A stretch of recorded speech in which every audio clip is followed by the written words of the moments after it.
네, 자 그럼 우리 정태근 팀장님이랑 또 본격적으로 준비해주신 이야기 나눠보도록 할 텐데요. 어쨌든 우리가 월급으로 지금 살 수 없는 시기이기 때문에 정말 이 투자로서 네. 우리 송 대표님도 택시비 아니면 개인 또 헬기를 구입할 수 있도록 지금 투자로서 우리가 벌써 혼자 도심항공 이용하나요? 예, 도시하고 이야기해야 됩니다. 헬기 하나 사셔야죠. 아, 네, 저 지금 이제 헬기 뜹니다. 금방 갈게요. 이런 느낌으로. 네. 그런 날이 왔으면 좋겠네요. 그런 날이 무조건 옵니다. 네. 자, 그래서 일단 오늘 저희가 나눠볼 섹터 여러 가지 방금 전에 말씀드렸는데 먼저 조선 쪽을 조금 살펴보자면은 네.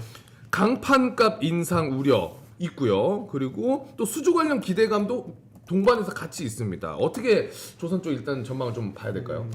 조선은 오늘 제가 얘기 드리는 걸로 그냥 정리하시면 돼요. 아, 정리하시면 돼요. 이야, 이거. 귀 쫑긋 오늘 또 얘기하다 보면 또 노가다 정시 이렇게 될지 모르겠는데 방금 되게 멋있었던 게 팀장님이 자신감 넘쳐서 보였어요. 자, 오늘 조선 요걸로 소리 잘 안 나오는데. 그러니까 손 잘 안 나오는데 쫙 정리하시면 됩니다. 얼마나 자신감 있길래 한번 자, 들어보겠습니다. 네. 조선이 생각보다 어렵거든요. 그러니까요. 분석이. 자, 한번 말씀해 주시죠. 그 조선을 일단 결론부터 말씀드리면 올해까지 무조건 적자예요. 올해까지 무조건 적자다. 적자고 내년부터 아마 흑자가 될 건데 네. 그 흑자 기대감에서 주가가 상반기에 움직일 것인가 하반기에 움직일 것인가 요게 관건이라 보시면 될 것 같아요. 네네. 자 일단은 적자가 날 수밖에 없는 건 일단 LNG선 얘기를 많이 하고 있잖아요. 예. LNG 얘기를 많이 하고 있는데 저도 최근에 수주 금액을 한번 다 훑어봤는데 네. 네. 돈 되는 수준은 2021년 초반부터 나왔더라고요. 이게 우리가 최근에 LNG선 얘기 되게 상당히 많이 하고 있지 않습니까? 예. 뭐 컨테이너선 이런 것도 돈이 안 되는 건 아니지만 특히나 LNG선이 돈이 돼요. 돈이 되는데 중요한 건 우리나라 돈으로 2천억 정도 이게 네. 딱 분기점이라고 보시면 돼요.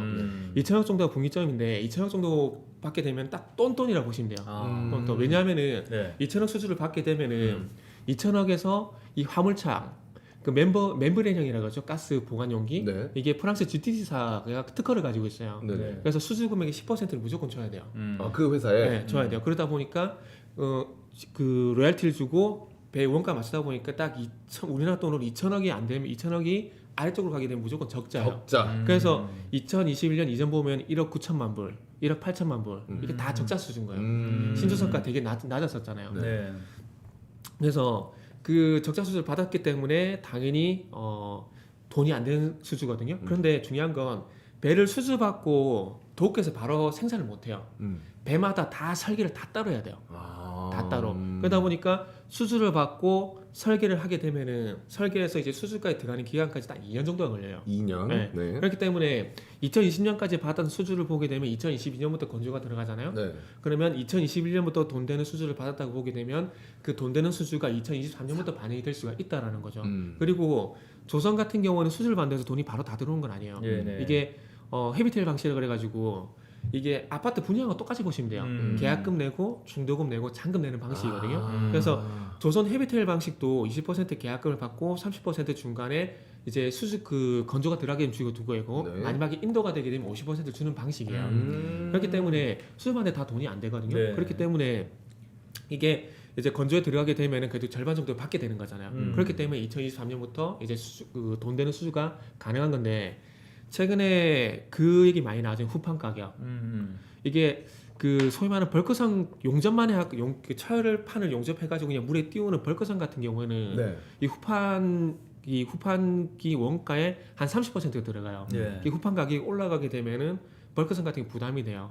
근데 LNG선 같은 경우는 원가 10%밖에 안 돼요. 그래서 이 그래요? 후판 가격이 올라간 걸 통해서 신조선가가 올라가는 혜택이 LNG선이 상당히 크다라는 거죠. 크다라는 거. 네. 그리고 그러다 보니까 이제 수주를 많이 받으면 받게 될수록 돈이 된다라는 거죠. 돈이 되고 그리고 LNG선을 우리가 받을 수밖에 없었던 것들이 그 중국의 후둥 중화조선이라는 게 있거든요. 회사가 있거든요. 네. 근데 호주에서 그 회사 쪽으로 2018년도인가 그때 17년인가 2018년도에 LNG선 내책을 수주를 발주를 했어요. 근데 한 척이 만들어서 시험 운행을 하는데 바다에 서버렸어요. 왜요? 바다에서 기술력이 없는 거죠. 그러니까 이게 상당한 기술력이 들어가요. 네. 상당히 기술 들어가는데 그 중간 서버린 거예요. 근데 이 LNG선 근데 중요한 건 이게 LNG선이 서버렸는데 아무도 운행을 안 하려고 조정을 안 하는 거예요. 왜냐하면 그게 터져버리게 되면 수소폭탄급 폭탄이 와, 그렇죠. 그렇죠. 그렇기 때문에 자칫 이게 사고가 날까 봐 사람들이 겁이 나서 그걸 안 하려고 그러는 거예요. 그러다 보니까 이제 호수 같은 경우에도 이제 싸구려, 그러니까 배에 용접만 해가지고 물에 띄우는 벌크선 같은 경우는 이제 중국에 주고 이제 에린선 같은 고선박 같은 경우 그래서 한국으로 오게 된 거예요. 그걸로 계기로. 중국 이제 너무 네. 이거 위험하다. 그 사건 그게 그 글래드스톤호라고 있는데 아마 인터넷 검색하면 나올 거예요. 그래서 그 바다에 서버린 배 이름이 글래드스톤호거든요. 그래서 서버리게 되면서 그때부터 우리나라에 수주가 이렇게 들어오기 시작한 거예요. 그래서 쭉 들어온 거. 그리고 최근에 그래가지고 이제 수주가 들어올 건데 이게 이제 중요한 건 국제해사기구에서 2020년도에 유황 배출 기준을 7배로 올려버렸어요. 그렇죠. 그죠? 올려버렸는데 이게 이제 이거를 등급으로 나눠가지고 DE 같은 경우는 이제 한국에 못 들어오게 해요. 그렇다고 해서 스크러버 방식으로 하게 되면은 이 매연을 바닷물로 씻어내는 방식인데 이 매연이 바다 오염을 유발시켜요. 그래서 싱가포르 같은 경우 스크러버 배는 못 들어오게 해요. 그래가지고 이제 중요한 건 이제 앞으로 LNG 추진선이 나올 거거든요. 네. 근데 나올 수밖에 없는 게 이제 해사기구에서 유황 배출 기준을 7배로 올렸고 거기다 탄소 배출 기준 규제까지 들어가요. 네. 그러다 보니까 소위 말하는 벙커시유, 그러니까 우리가 원유를 들여가지고 정제를 하잖아요. 그러니까 돈 드는 휘발유들 같은 경우 제일 먼저 뽑아내고 제일 돈 안 되고 끈적끈적하고 매연이 많이 나오는 이 중유라 그러죠. 네. 이 중유를 A, B, C로 나눠요. 네. 그래서 그 중에서 제일 싸고 매연이 많이 나오는 게 CU거든요. 네. 근데 배에 그 기름을 실는 공간이 벙커라 그래요. 네. 그래서 벙커시유라 그러는 거예요. 아, 벙커시유. 벙커시유라 그러는 거예요. 포도시유 뭐 이런 네, 건 줄 알았는데. 포도시유. 벙커시유. 포도시유는 몸에 건강이나 좋죠. 프로시오 그거 요리할 때 조선할 때 그게 왜 나옵니까? 아, 죄송합니다. 진작에 조선 얘기하고 계신데. 벙커 들어가는 이유 시유. 그래가지고 이제 이 규제가 이제 2023년부터 들어갈 거예요. 예. 그러다 보니까 이제 중요한 건 LNG 운반선에서 이제 LNG 추진선 이제 발주가 나올 건데 그거는 또 LNG 운반선에 대비해서 또 30%가 비싸요. 그러니까 앞으로 돈 될 수가 더 많이 올 거라는 거죠. 그러다 보니까 이제 조선주의 어떤 이제 다시 한번 이 화랑은 2023년부터 들어온다고 보는 게 일단 맞는 겁니다. 그래서 서두에 말씀드렸듯이 이제 내년부터 흑자로 전환될 거기 때문에 주가가 지금부터 움직일지 아니면 하반기부터 움직일지 저도 모르겠어요. 근데 어쨌든 결론적으로 움직인다라는 거. 지금 움직이고 있잖아요.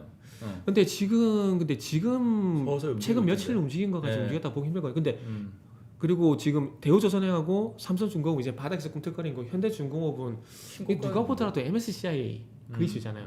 그렇기 때문에 그게 끝나고 난 다음에 다시 봐야 돼요. 그래서 상반기 움직일지 하반기 움직일지 모르겠지만 그때 가서 어쨌든 움직인다라는 거. 그래서 미리 들어가시는 분들은 분할 매수해도 상관없고 아니면 조금 기다려도 들어가더라도 아마 늦지 않다는 거죠. 그리고 2007년도에 그 조선업 움직인 거 보시면 아시겠지만 이게 2003년부터 2007년까지 꾸준히 올라갔거든요. 그러면 앞으로 이게 2003년부터 움직이게 된다라면은 과거 2007년 사례를 보게 되면은 최소 2025년까지 움직일 수 있다는 거죠. 그래서 어찌 보면 거의 완전 진짜 그 우리가 무릎에 사서 어깨 팔아 거잖아요. 네. 지금 무릎 아래 구간인 거죠. 아. 조선은 그렇게 보는 게 맞아요. 그리고 이제 최근에 카타르가 도크 계약을 하고 2020년대에 도크 계약을 하고 지금 이제 얘기가 나오잖아요. 근데 카타르가 이 눈치를 되게 많이 봤어요. 미국하고 어디 눈치 봤냐? 미국하고 러시아. 이게 카타르가 미국이 셰일가스를 개발하고 난 뒤부터 되게 위기감을 느꼈어요. 카타르는 뭐 LNG를 수출을 많이 해서 먹고 사는 나라거든요. 예. 그러다 보니까 미국의 셰일가스에 상당히 좀 신경 쓰였다는 거죠. 그러다 보니까 카타르가 어디에 눈치를 봤냐면은 미국과 러시아 계속 눈치를 봤는데 잘 아시겠지만은 그 미국이 러시아 노드스트림 2를 결국 못하게 막아가지고 스트레스가 발생돼서 저는 전쟁이 발생됐다고 저는 보고 있는 사람 중에 한 명이에요. 네. 왜냐하면은 노드스트림 2가 건설까지 다 했는데 승인이 안 나가지고 가스를 공급을 못 하고 있어요. 근데 2019년부터 그 미국 트럼프 정권이 들어오고 난 이후에 2019년부터 계속 이 노드스트림 2에 대해서 계속 트럼프가 방해를 했어요. 못하게.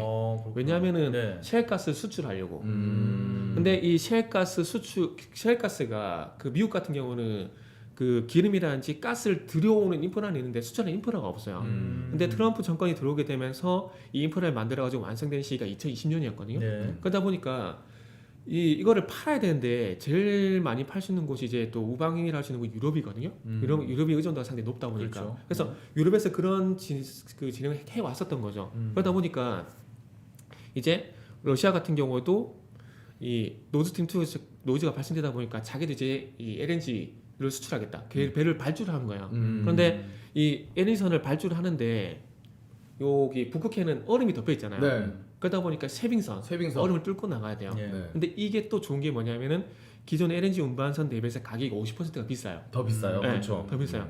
그래서 그것도 수주를 받게 되면 되게 돈이 되는 고부가가지 선박이 되는 거죠. 근데 이런 동향을 카타르가 보고 있는 거예요. 만약에 러시아라든지 그리고 러시아가 이제 쉐빙선을 만들었고 수출을 하게 되는 경우, 그리고 미국이 또 유럽에 수출하게 되는 경우, 그걸 보게 되면서 카타르가 위험 느끼게 되고, 얘네 나라들이 수출을 많이 하게 되면 카타르는 상대적으로 수출이 떨어지게 되잖아요. 네. 그러다 보니까 이 동해 계속 눈치를 보고 있던 거예요. 근데 결국에는 이 전쟁이 나지 않았더라면은 노드스트림 2가 그 스트레스가 발생이 되게 되면서 이제 북극에 수출을 가게 되면서 그 이전에 카타르가 수출하려고 그랬는데, 카타르가 이번에 운이 되게 좋았던 게 러시아 제재 들어가잖아요. 네. 러시아 제재 들어가면서 독일이 카타르랑 또 LNG 수출 계약을 맺었어요. 독일이. 그러니까 이런 연결고리 때문에 카타르가 이제 수출할 이제 가능성이 생기게 된 거고, 이제 러시아에 대한 대체 수요가 우리나라 쪽 온다. 이렇게 돼가지고 이제 발주가 나온 거예요. 2020년 7월달에 도크 계약만 해놓고 계속 눈치를 보고 있던 거예요. 네.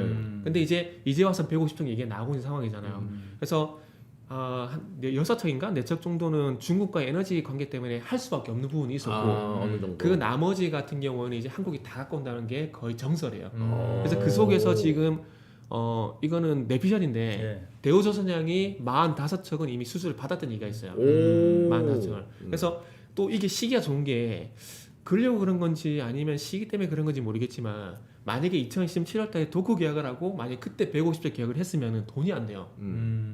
저가 수주잖아요. 그렇죠. 네. 근데 공교롭게도 2021년 이후에 수주를 받기 때문에 그 150척을 다 수주를 받게 되면 그게 다 돈이 되는 거예요. 그러니까 최소 2억 1천만 불 이상 돈을 받을 수가 있는 거예요. 제가 아까 전에 우리나라 돈으로 2천억이니까 그거를 지금 환율로 계산하게 되면은 1억 8천만 불 정도 되거든요. 예. 그러면 그래서 뭐 로얄티를 뭐 준다고 하더라도 이제 1천만 불 이상의 수익이 계속해서 발생이 되는 거죠. 1천만 불 이상의 수익이 계속 발생되는 거죠. 그러다 보니까 지금 조선의 분위기가 상당히 좀 좋아지게 된 거죠.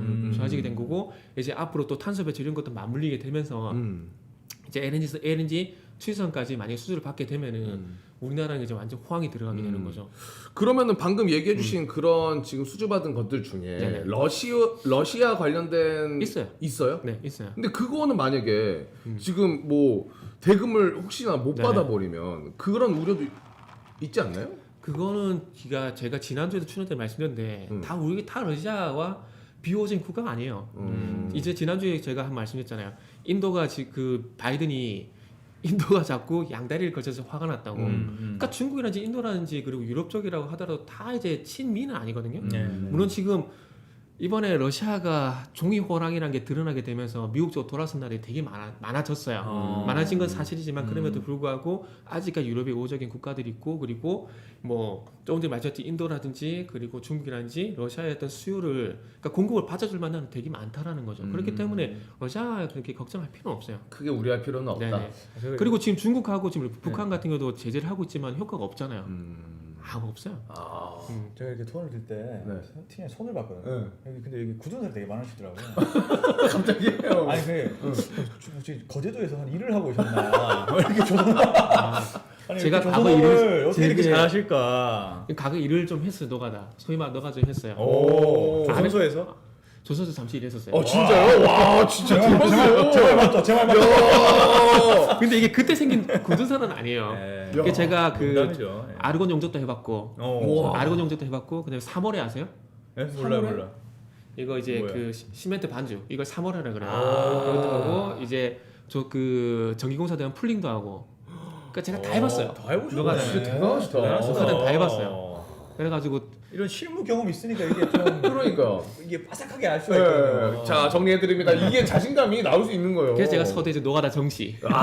그 자신 있게 얘기할 수 있는 거예요. 야, 앞으로 우리 정태훈 팀장님을 네. 그 조선 쪽에 또 몸을 담근 적 있으십니까? 네. 정조선 해가지고 예, 예. 정조로 부르겠습니다.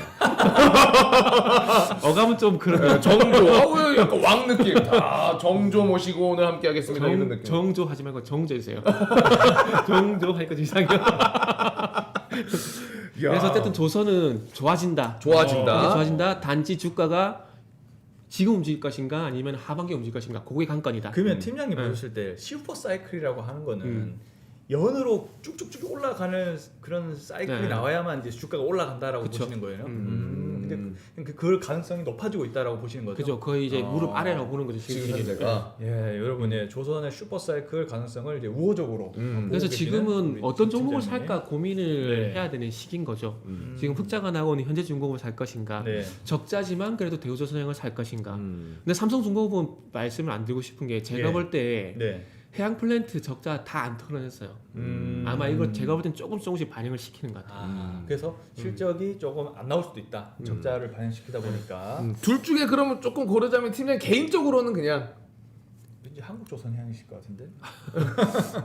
그래도 현대조선, 현대조선해양이래.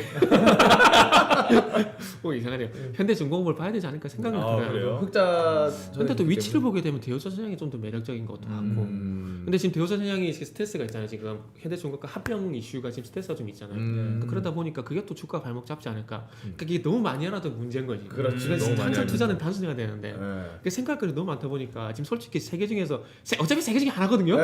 아니 그리고 어차피 가면 다 갈 거예요. 다 갈 건데. 다 같이 가긴 가는데. 가는데 여기서 10%더 먹을까 말 것인가. 그 그렇지. 차이가 있다 보니까. 아니면 그 부품주로 가는 건 어때? 뭐 동성화이팅 카본이나 한번 뭐 가고? 동성화이팅이나 뭐 이런 쪽으로. 근데 어차피 걔들도 네, 같이 갈 거 얘들이 아닙니까? 가야 가요.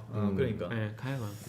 알겠습니다. 오늘 이렇게 제가 조선에 대해서 자세하게 들은 적은 또 오랜만인 것 제가 같습니다. 각 출연한 날짜마다 다 듣는 것 같아요. 삼성전자에 빠삭하다고 등에 또 제주주 전문가 됐다가 그러니까요. 그러니까 아. 제가 도대체 기업을 몇 개 취업을 한 것인가 이런 말이 나올 정도로 그만큼 이제 준비를 굉장히 많이 하시고 맞아요. 출연해 주셔서 진짜 이거 많은 분들이 보시면 좋겠는데 진짜 아니 네. 이렇게 정리 다 해드리고 그리고 어떤 주가 괜찮을 것 같다 제대로 얘기해 네. 주시는 게 어디 있습니까, 네. 여러분? 그러니까 이 정도 그러니까. 하니까 조선주는 따로 볼 필요가 없어요. 네. 따로 볼 필요가 없고 제가 말씀드린 대로 그냥 이제 그 리포트가 조만간 나오겠죠. 이제 흑자선 될 것이다. 네네. 그 리포트가 나오면 이제 그때 무조건 잡아야죠. 그때 무조건 네. 잡아야 된다. 그러니까 지금 잡아야 어차피 된다. 수준은 2018년부터 계속 받아왔어요. 네. 그건 의미가 없어. 음. 의미가 없고 결국 중요한 건 이제 흑자 전환, 턴어라운드. 이게 증권사에서 이런 리포트가 나오기 시작하게 되면 이제 그때부터 무조건 관심을 가져야 되는 거죠. 근데 그 리포트가 상반기가 될지 하반기가 될지 저도 모르겠어요. 저도 야, 모르겠어요. 여러분 리포트 나오기 전에 우리가 이렇게 딱 정리를 먼저 해가지고 대비할 수 있게 해드리고 네. 있습니다, 진짜. 풀베팅 해도 돼요? 팀장님? 해도 우와. 된다고? 해도 된답니다. 저는 누가 5부 이자로 아니다 10부까지 갈게요. 10부 이자로 한 10억 빌려주면 저는 합니다. 진짜요? 저는 합니다. 와. 이 정도의 확신. 이 정도 자신감 있어요. 이거 자신감. 어, 그러니까 이거 자신감. 어쨌든 지금 뭐 아까 현대중공업, 대우조선해양 뭐 뭐든지 어쨌든 간에 조선은 간다. 조선을 간다. 좋게 보신다. 그래서 조금 이제 그것도 조선 ETF도 있으니까 네. 근데 ETF도 있잖아요. 네. 자, 그러면 팀장님 뭐 이렇게 조선은 마무리 짓나요? 네, 이렇게 말씀하시고. 조선은 깔끔하게 정리했어요. 깔끔하게. 그러면 우리 카메라 모듈 쪽도 한번 볼까요? 카메라 모듈. 근데 제가 이쪽도 좀 관심을 이제 저도 가지고 있는데 와. 뭐 자화전자 얘기도 나오고 일단 먼저 저는 이제 솔직히 MC넥스가 좀 궁금했긴 했는데 일단 자화전자부터 한번 얘기 한번 들어보도록 하겠습니다. 자화전자 네. 아이폰 부품 공장 설립. 이거 실제로 됩니까? 이게 되고 지금 있죠. 계속해서 얘기가 나왔고 지금도 진행하고 있어요. 네. 공장을 언제 만드냐 그게 좀 관건 완공이 되냐 그게 관건인데 일단 자화전자 같은 경우 자화전자뿐만 아니라 지금은 레이더, 라이다, 카메라 다 관심 가져야 돼요. 다 관심을 가져야 되는데 이게 최근에 차를 사신 분들 같은 경우에는 차에 그 반자율주행 기능이 거의 다 맞아요. 들어가 있잖아요. 네, 그렇더라고요. 저는 잘 안 써요. 잘 안 쓰긴 하지만 차선 그 보조 그것만 켜놓고 고속도로 갈 때 그것만 켜놓고 잘 안 쓰는데 네. 이게 결국 중요한 건 그거를 할 수밖에 없는 것들이 이게 레벨 2에서 3로 올라가게 되면은 이제 아예 관여를 안 하게 되는 거잖아요. 관여를 안 하게 되는 건데 관여를 안 하려면은 차가 알아서 그러니까 기존에 그러니까 차에 있는 데이터를 제외한 게 돌발 상황들이 많게 되잖아요. 그렇죠. 어제는 도로에 돌이 없었는데 오늘 도로 가다 돌이 생기면은 그걸 감지를 해야 되잖아요.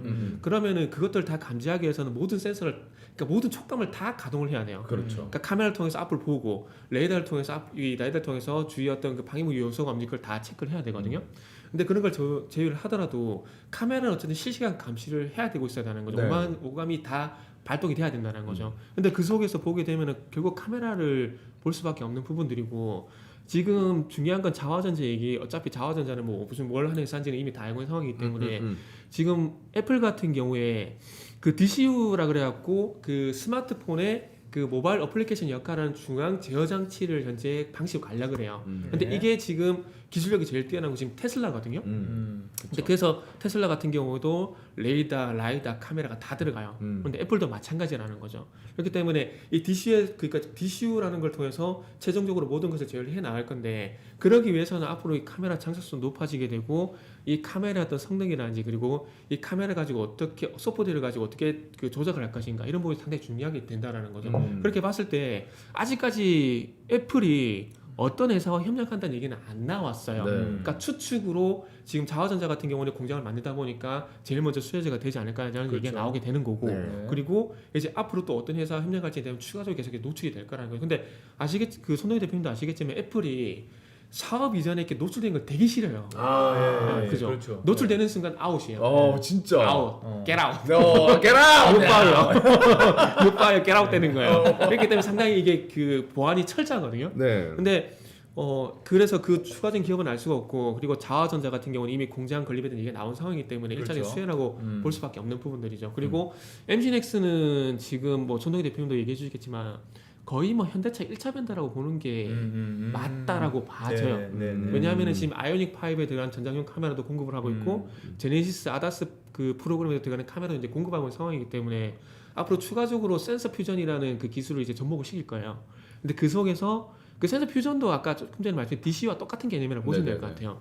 이 카메라 그리고 레이더, 라이다 이런 걸 통해서 주위의 어떤 모든 것들을 이제 체크를 하고 인지를 하고 그거를 읽어드리고 그걸 어떻게 처리할 건지에 대한 어떤 기술이 센서 퓨전이라는 기술이거든요. 네. 근데 그게 지금 그 G90 저는 별로 그렇게 마음에 안 드는데 왜요? 그 G90이요? 네, G90. 제네시스? 네. 제네시스 G90인데 그 리뷰 프로그램을 저도 많이 참고를 하는데 조금은 좀 업그레이드 시켰을 만한 부분은 조금 낮추고 조금은 굳이 이런 것도 많이 높였더라고요. 어차피 그 법인차로 다 팔려나가겠지만 네. 사장님 대표님차로 다 팔려나가겠지만 그게 우리가 그런 차들을 뭐 운전하려고 차는 게 아니잖아요. 뒷좌석에 앉으면 가는 거잖아요. 그렇죠. 언젠가 우리도 뒷좌석에 탈 일이 뭐 택시 탈 때 외에는 또 있지 않을까라는 생각이 드는데 뭐 어쨌든 아직까지는 저는 운전하는 걸 더 좋아합니다. 저도 그래요. 아 근데 네. 팀장님 여쭤보고 싶은 게 네. 일단은 이 카메라 부품 쪽은 네. 크게는 사실 우리 그 스마트폰에 일단은 네. 비중이 보통 많이 크는데 그쪽이 돈이 되니까. 근데 현재는 약간 자율주행 카메라 쪽으로 뭔가 이동하고 있는 네. 이제 매출의 비중이 그렇게 보이잖아요. 네.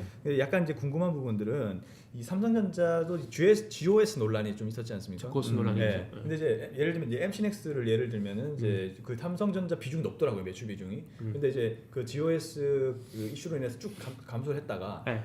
이제 아직도 그 제가 보니까 삼성전자 비중이 높긴 하더라고요 매출 비중이. 그렇다면은 중요한 부분들은 앞으로 이제 삼성전자 GOS 논란을 극복할 수 있을 것인가 이 부분부터 시작해서 그러면 그러니까 이쪽 시장에 대해서의 전망하고 그다음에 자율주행 카메라 쪽은 또 어떻게 계속적으로 발전할 것인지 요 부분 한번 설명해 주시면 좋을 것 같습니다. 네. 일단은 고수 논란 네. 같은 경우에는 물론 가격을 그대로 놔두고 성능을 낮추는 그런 신기한 마법을 삼성전자에서 부렸는데 이게 극복될 수 있을까요? 이 부분은? 이게 근데 어차피 지금 아시다시피 바형이 아니라 어차피 삼성전자는 전략적으로 폴더블 쪽으로 가는 쪽이라서 뭐 큰 문제가 될까라는 생각이 들어요. 그리고 참 웃기게도 그 삼성전자 갤럭시 S22에 들어가는 이 모바일 어플리케이션 이걸 삼성전자 파운드리가 아니라 TSMC에서 만들었다는 얘기가 있더라고요. 그래요? 네, 그게 보도 나왔어요. 네. 보도 나왔는데 아마 그래가지고 그거 통해서 뭐 소송 얘기도 뭐 나오고 있는 걸 저는 알고 있거든요. 그래서 아마 그런 걸로 해서 아마 고수 논란은 이제 일단락 되지 않을까 생각이 드네요. 우리가 안 만들었다. 그럼 그거면 그만이잖아요. 그렇죠. 우리가 만든 게 아니라 우리는 그렇게 실력이 떨어지지 않는다. 이 정도만 해도 되거든요. 그리고 그럼에도 불구하고 지금 어쨌든 갤럭시 S22가 논란이 어차피 S20부터 계속 있어 왔어요. 그러다 보니까 폴더블 쪽으로 전략적으로 가게 된 거고. 그렇기 때문에 앞으로 폴드 4, 폴드 5 뭐 이런 식으로 해가지고 이제는 두 번 접는데 이제 한 번 접는데 두 번 접는 폰도 나오고 네. 이제 그 상성호 폰, 옆으로 벌리는 폰 이런 것도 네. 나올 거기 때문에 아마 그렇게 큰 문제는 안 될 것 같아요. 그래서 저는 그렇게 생각을 하고 있는 상황이고. 그럼 여전히 매출은 네. 이 스마트폰 쪽이 여전히 높을까요? 그쵸, 카메라 높죠. 부품 업체들은? 그래서 바톤은 주가 안 가잖아요. 안타깝게도. 근데 이제 그런 거죠. 이 기존에 가지고 있던 스마트폰 이걸 어떻게 설명해야 되지? 그러니까 어찌 보면은 기존에 돈을 그러니까 기존에 캐시카우 되고 있는 것을 볼 것인가 아니면 이렇게 새롭게 신성장 동력을 볼 것인가 요 차이거든요. 예.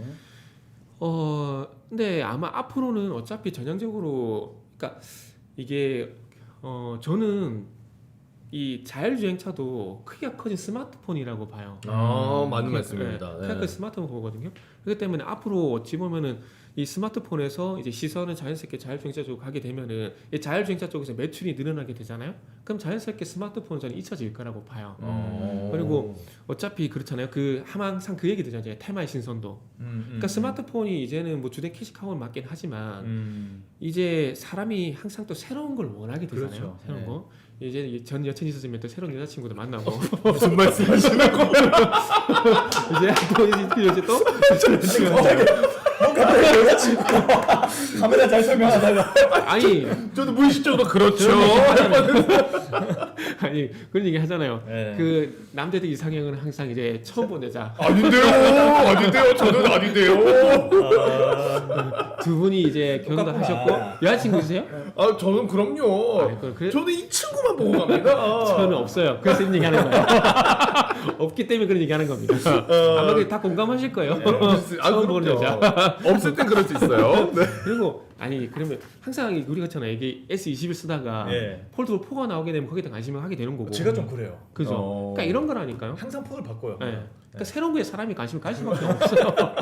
관심 없어요. 그러다 보니까 이 스마트폰 사업에서 돈이 벌고 있긴 하지만 앞으로 전장적인 더 큰 시장이 열리기 때문에 그쪽으로 시선이 돌려지게 되면은 이건 자연히 잊혀질 수 있다라는 아, 거죠. 팀장님 궁금한 거. 또 자율주행 현재 이제 우리 아니 오늘 같이 얘기하셔야 돼요. 자꾸 저희 물어보잖아요. 아니 오셨으니까. 오셨으니까. 저 지금 궁금한 게 많아서 그래요. 그 지금 네. 이제 예를 들면 이제 지금 차를 보시면 카메라가 많이 달려 있잖아요. 네. 지금도 이렇게 보조 맞아.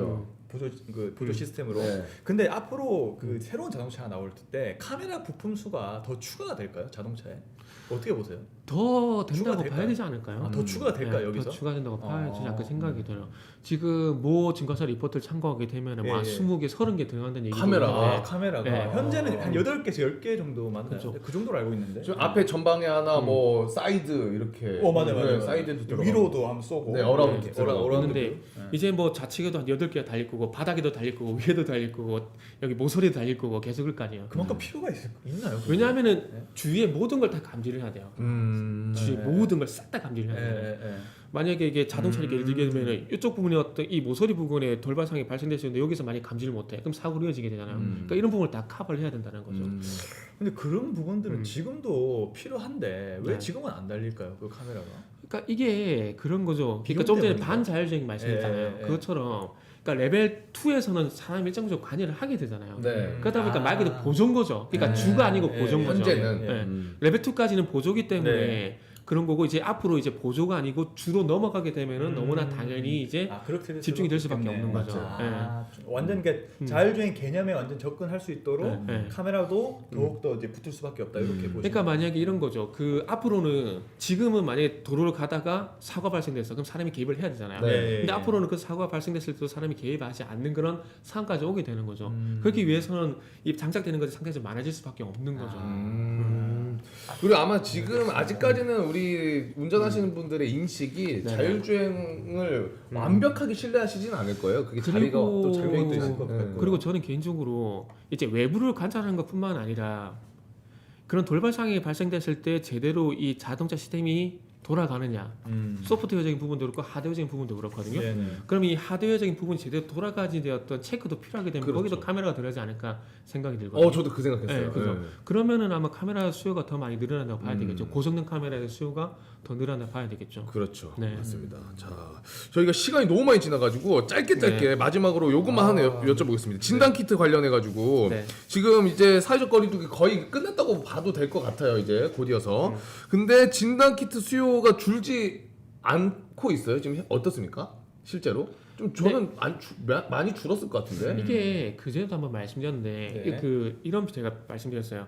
회사가 돈을 잘 버는 거하고 주가가 따라갈 때가 있다고 한번 네. 말씀드린 적이 있는데 이 시젠이라든지 진단키트에 관련 종목들은 대장주죠, 완전. 네 대장주인데 이거는 솔직히 진단 키트로 해먹을 만큼 배가 올 때는 해먹었다고 보는 게 많이. 맞아요. 그러니까 그렇죠. 시즌의 주가를 한번 예를 예. 들어보면 한번 잡을게요. 엄청 지금 네, 많이 내렸지 이게 않습니까? 주가가 이게 2만 원대에서 이제 10만 정도 약간 거의 8배 이상 갔거든 주가가. 네.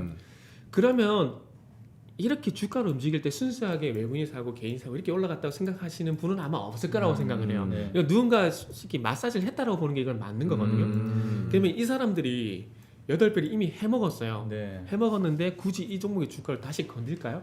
안 건들죠. 아니면 절대 안 건들죠. 음. 건들 수가 없고. 그리고 이 항상 첫에도 말씀 테마의 신선도 측면에 봤을 때 이거는 갔어요. 지나간 버스예요. 제가 첫 시간에서 지나간 버스는 그냥 보내라고 말씀드렸는데 그건 지나간 버스라는 거예요. 아, 이미 지나갔다. 네, 지나간 버스고. 그리고 지금 어차피 이제 보건소에서 PCR 검사 이제 안 하잖아요. 그렇죠. 그래서 안 하기 때문에 이거는 큰 의미는 없다고 봐요. 그리고 예전 시제는 실적은 괜찮았었는데 이제는 실적까지 꺾일 가능성이 있기 때문에 그렇죠. 거의 다시 지하로 들어간다고 보는 게 맞는 거죠. 아, 지하로. 네. 그러면은 혹여나 이제 갖고 계신 분들은 어쩔 수가 없어요. 어쩔 수가 없다. 어쩔 수가 이거 없어요. 현실적이기 이 때문에. 코로나가 발생되게 되면서 수혜주가 있었고 피해주가 있었잖아요. 네. 근데 이제 공수교대가 되는 거죠. 공수교대가. 공수교대가 되는 거죠. 이제 어. 수혜주가 피해주가 되는 거고 이제 피해주가 수혜주가 되는 이런 공수교대가 발생되는 거죠. 네. 아, 또 여러분들 그 베스킨 라빈슨이 진단 키트주 돈터치라고 하셨는데 거의 뭐 그런 것 같습니다. 네. 돈터치. 돈터치 돈크라이. 네, 돈쿠라이. 그런 아, 말씀 해주셨죠. 아, 뭐날 버린 여자는 더 이상 보지 않는다. 그러면서 재빠르게 네. 새로 갈아타자. 어쩔 수 없으니까 현실적으로 종목도 여러분들. 마찬가지로. 맞습니다. 자, 오늘 꽉꽉 시간 채워가지고 우리 정태근 팀장님이 좋은 이야기 많이 해주셨는데 오늘 어쨌든 지켜볼 만한 거는 조선은 무조건 간다. 네. 네, 여러분들 진짜 미리 리포트 나오기 전에도 정리를 딱 우리 팀장이 해주셨기 때문에 다 잘 지켜보시고 지금 뭐 무릎 아래까지도 볼 수 네, 있는 지금 무릎 아래 구간이다. 현장이니까 어깨 금방 갈 수도 있으니까 일단은 여러분 잘 주시하시면서 잘 오늘 얘기해 주신 거 참고하셔서 투자하시면 또 좋을 것 같다는 생각이 듭니다. 일단 우리 팀장님 너무나 감사드리고 네. 오늘 이른 시간부터 스타트부터 너무 고생 많으셨습니다. 죄송합니다, 팀장님. 더 많은 말씀을 제가 들어봤어야 되는데 너무 아쉽고요. 네, 다음 주에는 조회수 올려주세요. 조회수. 좋아해서 올라갑니다. 다음 주에는 제가 제대로 출근해서 끝까지 경청하도록 하겠습니다. 자, 그럼 일단 팀장님 여기서 저희가 보내드리도록 네. 할게요. 팀장님 되게 고맙습니다. 네, 감사합니다. 네. 더 많은 영상을 보고 싶으면 이쪽, 구독을 원하시면 이쪽을 눌러주세요.